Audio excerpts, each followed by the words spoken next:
Hi, I'm John Graham. I'm here at our family farm, and Oregon voters may soon face one of the most significant ballot measures in recent history. It's called Initiative Petition 28, also known as the Peace Act, and if certified, it could appear on the November 2026 ballot. Supporters describe it as a animal welfare initiative. Opponents argue it could fundamentally alter hunting, fishing, ranching, livestock production, and agriculture practices like my family does throughout Oregon. Regardless of where you stand politically, every Oregonian should ask a simple question. What happens when the people who produce our food becomes target of public policy? This debate isn't just about hunting, it's about fishing, it's about agriculture, and it's about whether Oregon still understands where food comes from.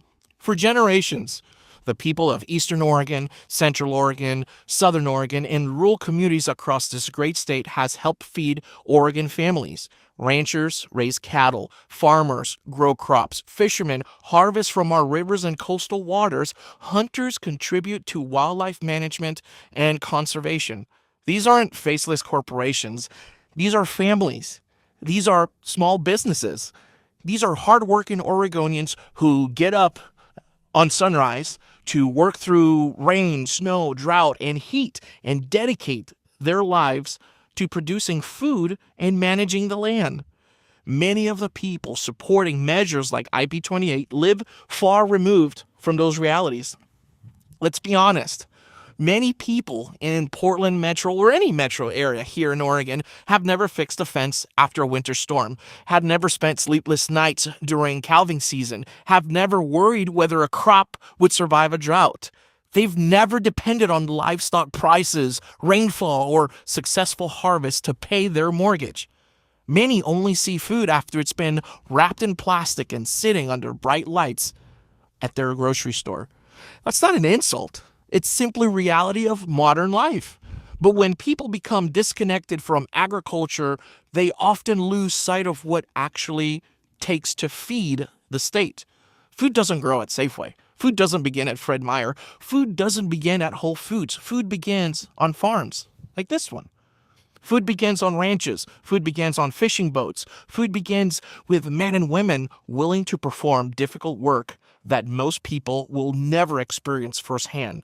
That's where the contradiction becomes impossible to ignore. We're constantly told to support local food, support local farmers, support local ranchers, support sustainable agriculture, support Oregon-grown products.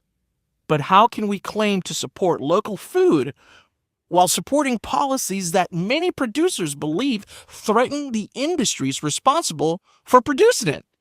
How can we celebrate local agriculture while we're making it harder for agricultural families to continue operating?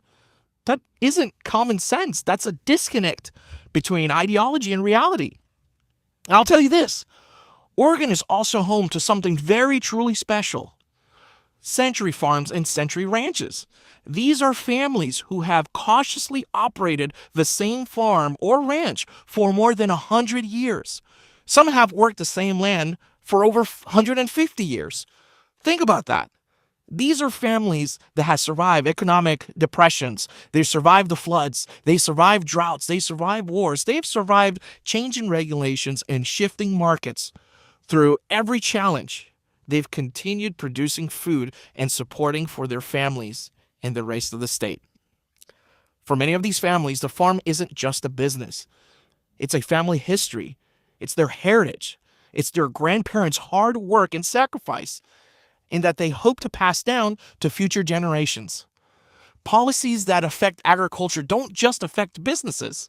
It affects the entire community, family legacies, and a way of life that helped build Oregon on what it is today.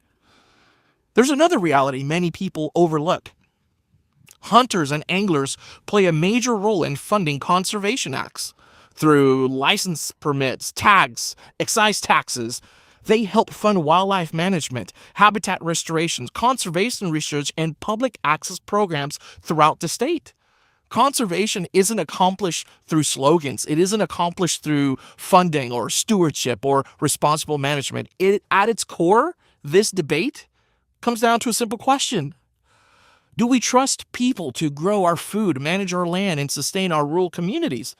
Or do we believe people should face increasingly restrictions from individuals who may have little to no firsthand experience of agriculture and natural resource management? Yes, I am a conservative. No secret, yes. And I am a Republican. That is my take on it. I hope you are going to vote no on this because this is bad for the entire state of Oregon. I'm Grounded Tactical, also John, and that's my take on it.